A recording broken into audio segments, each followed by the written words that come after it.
have a very special personality. I mean, your career, first of all, congratulations on an amazing career. But you're one of the few artists in Taiwan. Your background has been quite diverse, right? I mean, were you born here or were you born? Okay, I was a very long story. I was born in the States. Uh-huh. I was born in Stockton, California. Okay. And then I think I moved to Hong Kong when I was like 1. Okay. So I could speak Cantonese. My dad Okay. is actually Cantonese. All right. So I was in Hong Kong for a few years, and then I moved back to Taiwan when I was 6. Okay. So I was here for second and half of third grade. Okay. That's where I learned all my Chinese. Yeah. And then after that, I went back to the States. And then I stayed there all the way up till college graduation, and then I came back after college. I majored in fashion marketing, Okay. so I wanted to do marketing. I graduated in one of the worst years. Like the economy was bad. I think I decided in my sophomore, junior year, Okay. I wanted to come back to Asia and work because that's where my mom's side of the family is from. Okay.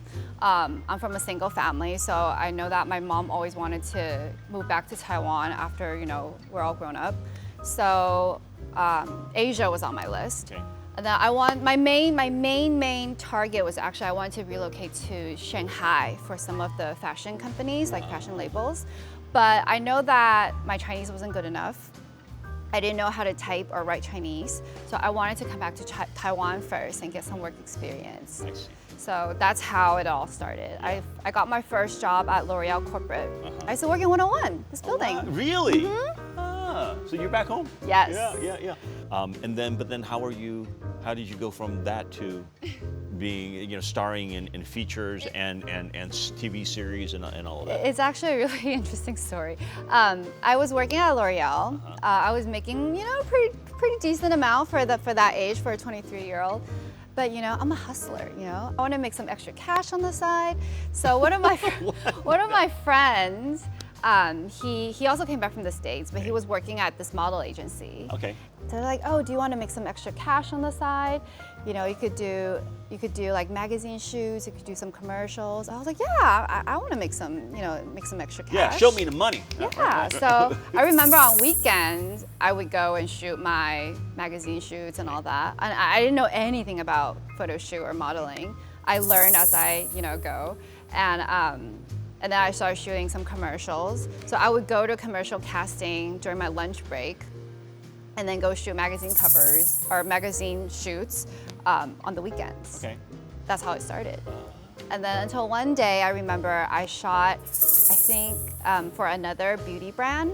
And my HR from L'Oreal Corporate actually called me to her office and said that You were working for one brand. I was working for one brand, but then my face my was face loved is by on all the other brands. my face too. was on the other brand. Yeah. So Yeah. I understand. I completely understand. What a rough life you had with the good looks and opportunities that just came rushing toward you. Oh, But you poor thing. No. I'm very grateful because I feel like I actually still have a really good relationship with all my old bosses at L'Oreal Corporate. They really did inspire me to, they encouraged me to do what you want to do. You're young. If you have the opportunity, take the opportunity. Get out there and go try for it.